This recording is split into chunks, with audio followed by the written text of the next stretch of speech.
The unassuming beauty of the wandflower, a gardener's guide.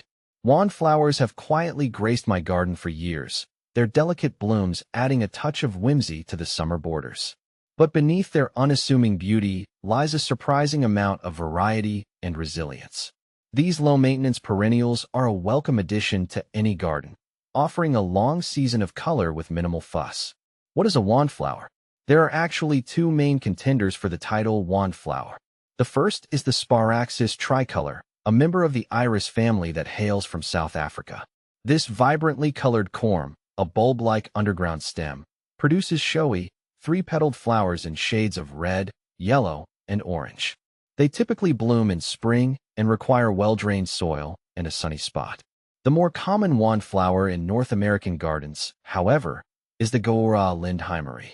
This native Texan wildflower boasts airy, wand-like stems adorned with delicate pink or white flowers. Unlike its South African cousin, Gaura is a true perennial, returning year after year with minimal winter protection. Do wandflowers grow in Oregon? Absolutely.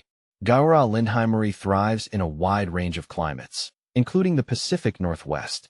Its heat and drought tolerance make it well suited for Oregon's dry summers, and its long bloom time, from early summer to fall, will extend your garden's color palette. Just ensure you plant it in a sunny location with well-drained soil. For gardeners in Oregon seeking a touch of South African flair, Sparaxis tricolor can be a bit trickier.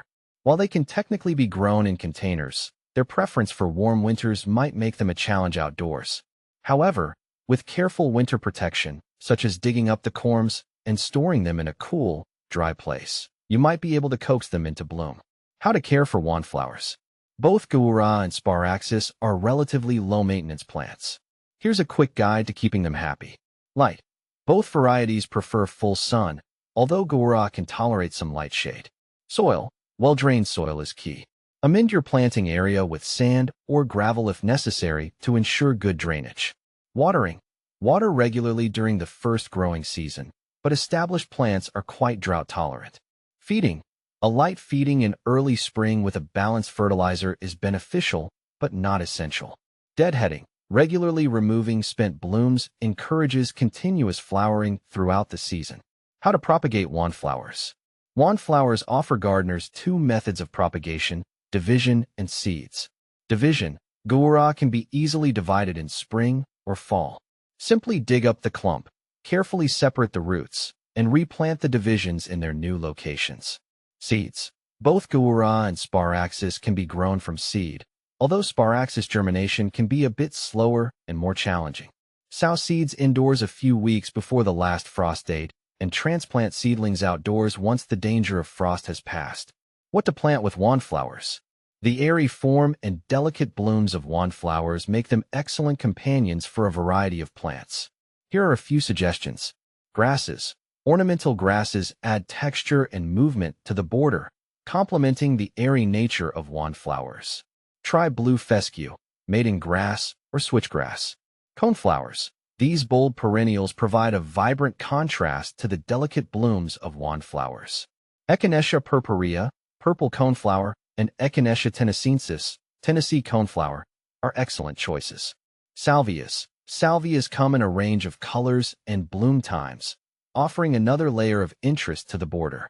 Try Salvia nemorosa, Salvia x sylvestris, bluebells, for a cool blue addition, or Salvia coccinea, scarlet sage, for a fiery red accent. Is wandflower poisonous to dogs?